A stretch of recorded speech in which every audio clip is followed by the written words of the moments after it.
নমস্কার বন্ধুরা, একটি নতুন রেসিপির সাথে তোমাদের সবাইকে স্বাগত জানাচ্ছি। আজ আমি তোমাদের সাথে শেয়ার করব খুবই হেলদি আর টেস্টি একটি খিচুড়ি রেসিপি। চলো সেটাই তোমাদের সাথে শেয়ার করি।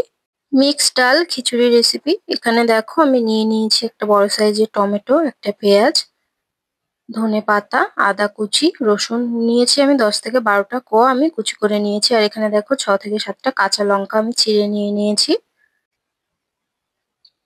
আমি কিন্তু সব মশলাগুলো কিন্তু ঝিরিঝিরি করে কেটে নিয়েছি। মিক্সড ডাল খিচুড়ির জন্য দেখো এখানে নিয়ে নিয়েছি দেখো মিক্সড ডাল, আর আমি অড়হর ডালটা একটু বেশি পরিমাণে নিয়েছি। আর এখানে নিয়েছি 200 গ্রাম চাল। আমি যে চালটা প্রতিদিন বাড়িতে খাই সেই চালটাই আমি নিয়েছি। তোমরা চাইলে গোবিন্দভোগ চাল, বাসমতি চাল নিতেই পারো। আর দেখো আমি ফোড়নে এখানে ব্যবহার করব সর্ষে আর গোটা জিরে, আর ওদিকে আছে 2টো তেজপাতা, 2টো শুকনো লঙ্কা। এদিকে গ্যাসে কড়াই বসিয়ে দিয়েছি। কড়াইটা গরম হয়ে গেছে, তাতে দিয়ে দিলাম পরিমাণ মতো সর্ষের তেল। আর দিয়ে দিয়েছি 2টো শুকনো লঙ্কা, 2টো তেজপাতা। কিছুক্ষণ নাড়াচাড়া করার পর কালারটা একটু চেঞ্জ হয়ে এলে আমি দিয়ে দিলাম ফোড়ন। ফোড়নে আমি দিয়েছি গোটা জিরে, 1/2 চামচ গোটা জিরে, 1/2 চামচ সর্ষে।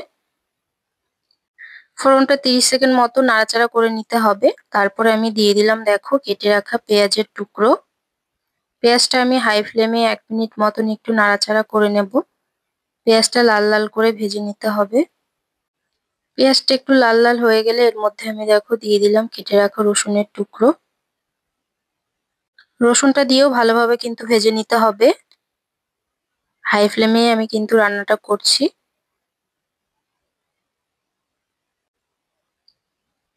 রসুনটা ভালোভাবে ভাজা হয়ে গেলে এর মধ্যে আমি দিয়ে দিলাম আদা কুচি।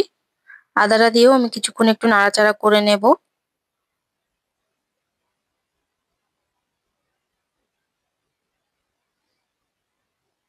ভালোভাবে কিন্তু আমি নাড়াচাড়া করে নিচ্ছি, ভালোভাবে ভেজেও নিচ্ছি মশলাগুলো। এবার আমি দিয়ে দেবো এর মধ্যে কেটে রাখা কাঁচা লঙ্কা। কাঁচা লঙ্কাটা দিয়ে আমি এবার দিয়ে দেবো কেটে রাখা টমেটোর টুকরো। এবার আমি ভালোভাবে নাড়াচাড়া করে নেব। গ্যাসের ফ্লেমটা আমি এবার লো টু মিডিয়াম আঁচে করে দিয়েছি।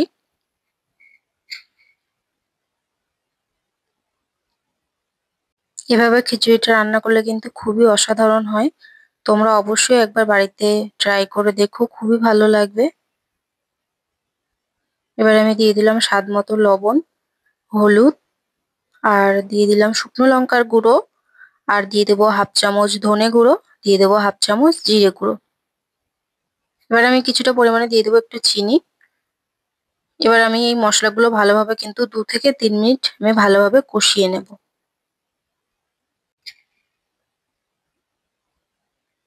খুবই সুন্দর একটা গন্ধ বেরিয়েছিল।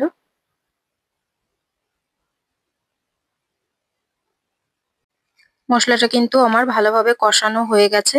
তেলটা কিন্তু ছেড়ে দিয়েছে মশলা থেকে। এবার আমি এর মধ্যে দিয়ে দেবো কাসুরি মেথি। কাসুরি মেথিটা দিলেও কিন্তু খুবই একটা সুন্দর গন্ধ বেরোয়। আর খেতেও কিন্তু খুবই ভালো লাগে। তোমরা অবশ্যই একবার এভাবে বাড়িতে ট্রাই করে দেখো, খুব ভালো লাগবে আশা করছি। এবার কিন্তু আমি ডালগুলো ধুয়ে রেখেছিলাম, সেই ডালটা কিন্তু দিয়ে দিলাম। এর মধ্যে আছে কলাইয়ের ডাল, মুগ ডাল, অড়হর ডাল, আর আছে একটু ছোলার ডাল। অড়হর ডালটা একটু বেশি পরিমাণে আমি দিয়েছি, কারণ এই ডালের খিচুড়িটা কিন্তু অড়হরের ডালের ভালো লাগে। এবার আমি 2 থেকে 3 মিনিট কিন্তু ভালোভাবে ডালগুলো কষিয়ে নেব।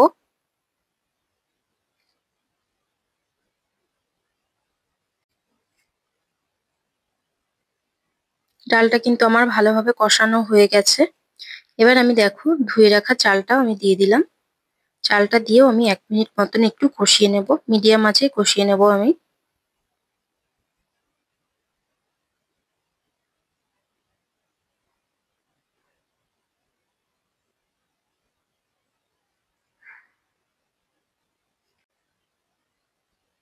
ভালোভাবে কিন্তু আমার কষানো হয়ে গেছে।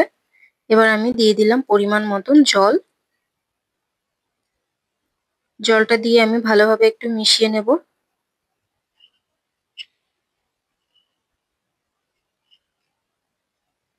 আমি কিন্তু চালের থেকে ডালটা বেশি পরিমাণে নিয়েছি। আর খিচুড়িতে কিন্তু চালের থেকে ডালটা ডবল নিলে কিন্তু খিচুড়িটা খেতে টেস্টি হয়। এখানে আমি দিয়ে দিলাম ধনেপাতা কুচি। এবার আমি 20 থেকে 25 মিনিট মতন লো টু মিডিয়াম আঁচে কিন্তু এটা খিচুড়িটা রান্না হতে দেব। 20 মিনিট পর ঢাকনাটা আমি সরিয়ে নিয়েছি।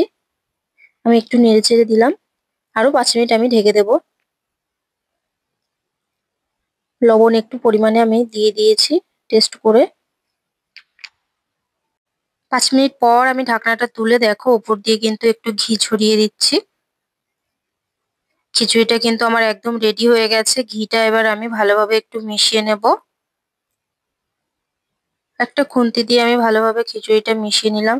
আমি কিন্তু খিচুড়িটা একদম ঝোলও রাখিনি আবার বেশি শুকনোও করিনি, মিডিয়ামই রেখেছি। এদিকে আমি একটা প্লেটে নামিয়ে নিয়েছি। কেমন হয়েছে বন্ধুরা? আশা করছি তোমাদের এই রেসিপিটা ভালো লাগবে। ভালো লাগলে অবশ্যই like, comment, share and subscribe করে আমার পাশে থেকো। আবার আসবো নতুন আরেকটি রেসিপি নিয়ে। ততক্ষণ টাটা বাই।